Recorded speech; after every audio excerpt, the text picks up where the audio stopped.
You just opened a garlic supplier site, and the ship date says late September. Last year, you planted in November, and that one habit could be the reason you're pulling walnut-sized bulbs instead of full heads of garlic. In the next few minutes, you'll know exactly when garlic should go into the ground in your own garden and why the calendar keeps fooling so many growers. Here's what usually happens next.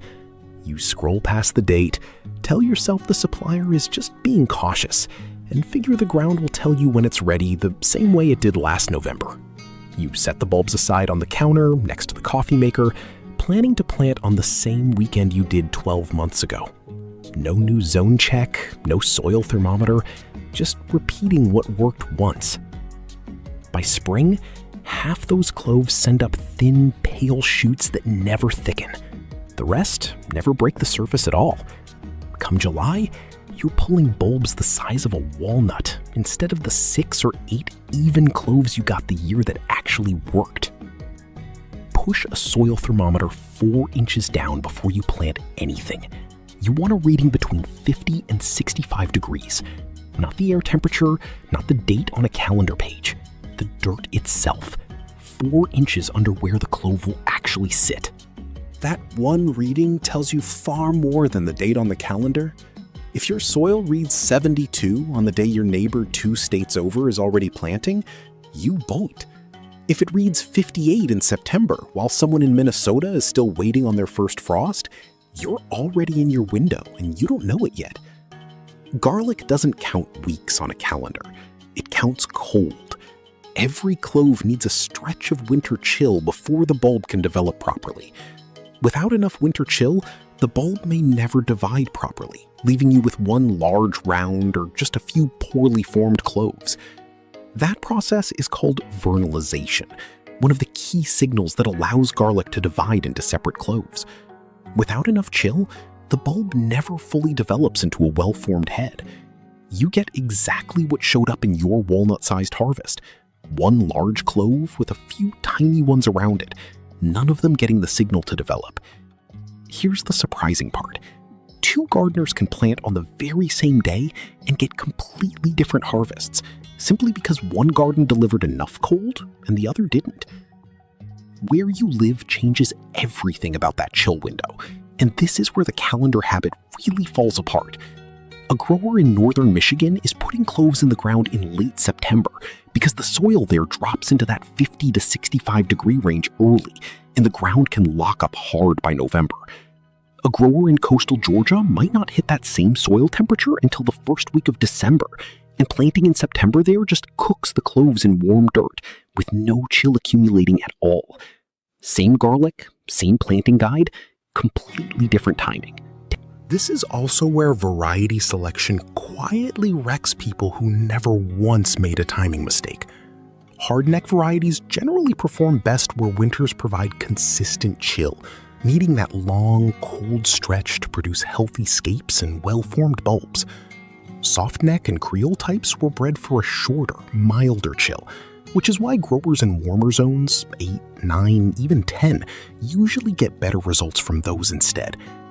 Somebody planting a hardneck variety in a mild winter climate, right on a textbook perfect date, may still end up with smaller, uneven bulbs if the chill just wasn't there, and the date was never the problem. Most growers handle the ordering side of this backwards too. The common approach is to order garlic first, based on whatever variety photo looked appealing on a website in August, then figure out planting timing after the box shows up on the porch. What actually works is the reverse. Check your own soil's chill window first, then pick hardneck or softneck based on that, instead of falling for a purple striped hardneck online and trying to force it to perform in a Zone 9 backyard. The growers who consistently harvest big, evenly divided bulbs are the ones who let their winter determine what they buy. It takes just a minute to check, but it can save an entire season. The one where your technique was flawless and the variety was simply never going to work where you live. Think your USDA zone tells the whole story? It doesn't. 2 beds in the same backyard can behave like they're in different climates. Your hardiness zone number is a regional average, not a promise about your own yard. A raised bed against a south-facing wall can run a full zone warmer than the open field 40 feet away from it. A low spot where cold air pools on clear nights can run a zone colder than the rest of your property. If you've ever had one row of a bed struggle while the row next to it thrived, that's often exactly why. Walk your own ground with that thermometer before you trust the map alone. There's a second trap hiding inside that same walnut-sized harvest, and it looks identical to the timing problem, even though it isn't. Sometimes those small, lopsided bulbs aren't from planting too early or too late at all. They're from planting cloves that were already too small to begin with, saved from last year's undersized crop instead of bought fresh, or set aside from your biggest, healthiest bulbs. A tiny clove planted at the perfect soil temperature in exactly the right week still only has so much stored energy to push into root and leaf growth before winter shuts things down. It can hit every timing mark you just learned and still finish small, simply because it started small. So before you blame the calendar again, split open a few of last year's saved cloves and look at them side by side. If they're already thin and pale compared to the plump, tight cloves you'd get from a fresh order, that's a seed stock problem, layered on top of, or sometimes instead of, a timing problem. And no amount of correct soil temperature fixes weak starting material. But even perfect seed stock isn't enough. There's one weather pattern that can still ruin everything, and the standard advice can genuinely backfire here.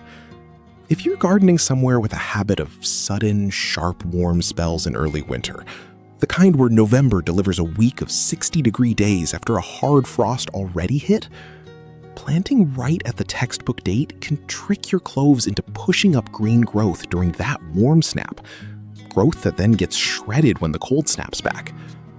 Gardeners in parts of the Mountain West and Upper Midwest often report this kind of weather pattern more than coastal growers, though local conditions vary.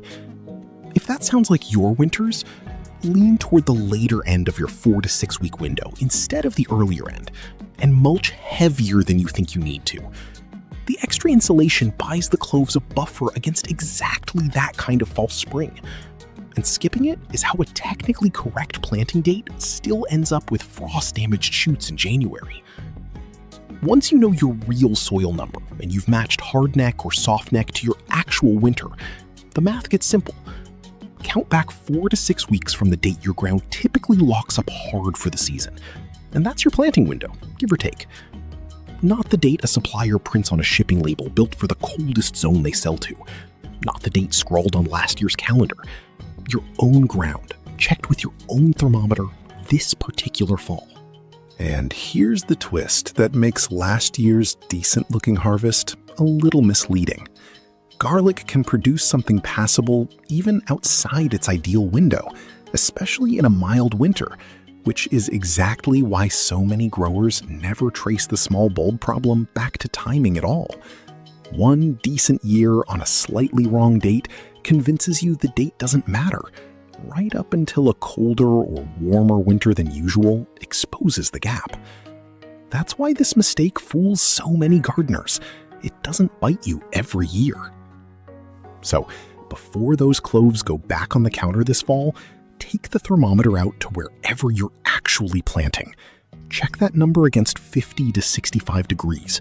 Confirm you've got the right type of garlic for how cold your ground really gets, and count backward those 4 to 6 weeks from your typical hard freeze. That's a 15-minute check that replaces a guess you'd otherwise be carrying around for the next 8 months without knowing it.